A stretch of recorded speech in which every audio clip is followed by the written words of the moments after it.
کہ جب معاملہ غیر اہل نااہل لوگوں کے ہاتھ میں سونپ دیا جائے گا، انصاف اور لوگوں کی مسند، لوگوں کی حکمرانی نااہل لوگوں کے ہاتھ میں چلی جائے گی، اس وقت قیامت کا انتظار کرو۔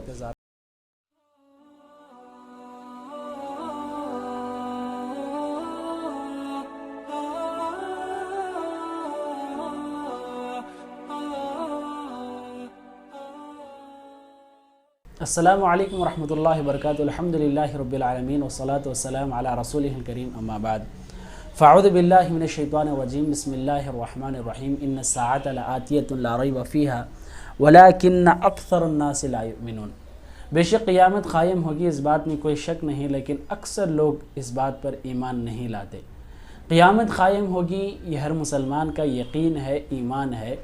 قیامت قائم ہوگی، اس کی کئی علامتیں ہیں، اس میں سے ایک 16ویں علامت اللہ کے رسول صلی اللہ علیہ وسلم نے یہ بیان کی ہے کہ حکمرانی نااہل لوگوں کے ہاتھ میں چلی جائے گی اور نااہل لوگ حکمران بننے لگیں گے۔ جیسا کہ حدیث ہمارے سامنے موجود ہے، صحیح بخاری کی حدیث، ابو ہریرہ رضی اللہ عنہ روایت کرتے ہیں، رسول اللہ صلی اللہ علیہ وسلم نے کہا کہ اذا ضیعت الامانۃ فانتظر الساعۃ، کہ جب امانت ضائع ہو جائے گی تو قیامت کا انتظار کرو۔ صحابہ کرام نے پوچھا کہ کیف اضاعتھا، وہ کیسے ضائع ہو جائے گی؟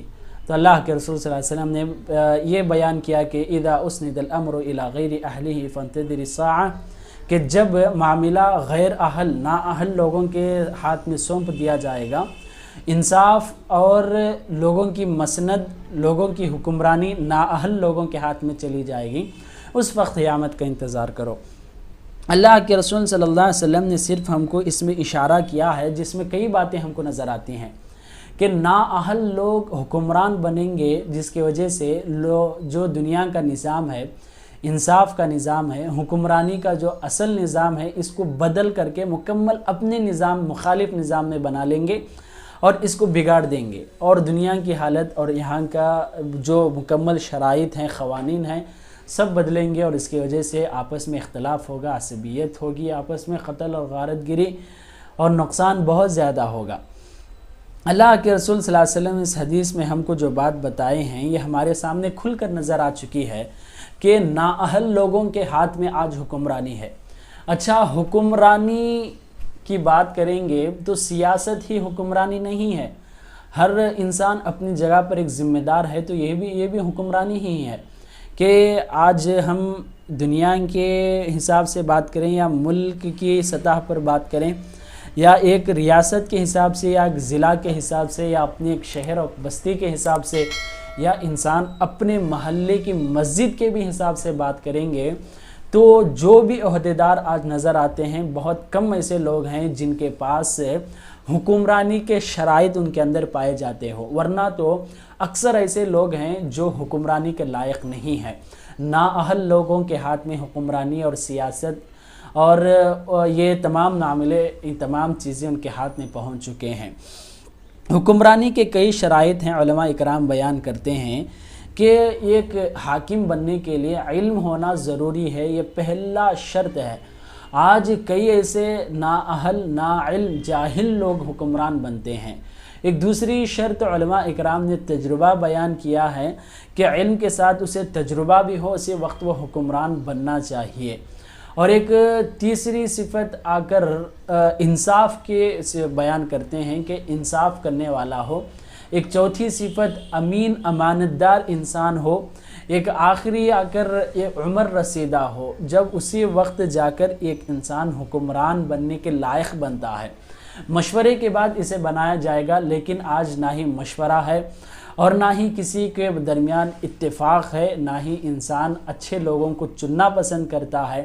نااہل لوگ چڑھتے ہیں، جس کی وجہ سے لوگوں کا پیسہ، لوگوں کی عزت، لوگوں کے معاملات اور لوگوں کے تمام طرح کے قوانین بگاڑ میں آتے ہیں۔ وجہ یہی ہے کہ وہاں پر ایک بگڑے ہوئے شخص کو ہم نے اپنی حکمرانی کے لیے چنا ہے۔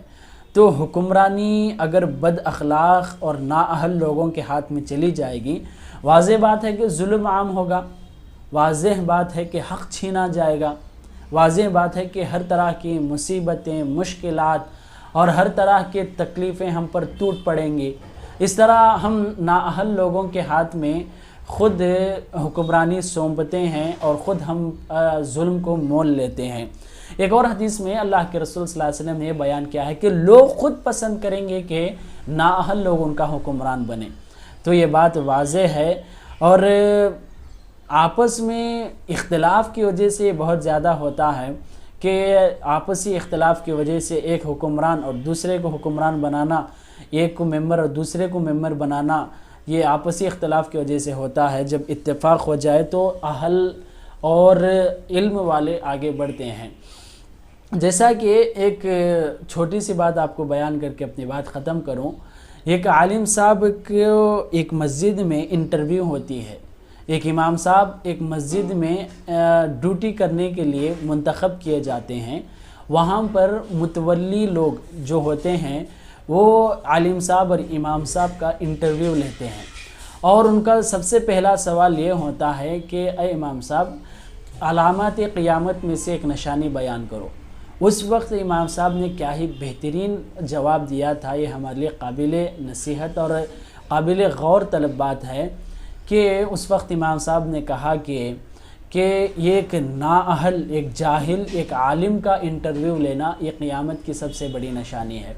واضح بات ہے کہ حکمرانی اور ہماری سیاست اور ہمارے جو بھی بڑے بڑے عہدے اور مسند ہے، یہ جب نااہل اور جاہلوں کے ہاتھ میں جائیں گے تو معاملہ بگڑے گا۔ اس وجہ سے جب بھی جہاں بھی اگر ہم پڑھے لکھے ہیں اور جہاں پر ہمارا بیٹھنا ضروری ہے تو آگے بڑھ کر اس کو سنبھالیں، عوام کو صحیح راستہ دکھائیں، اور جہاں مناسب نہیں ہیں کسی بھی حالت میں اس جگہ کو قبول نہ کریں۔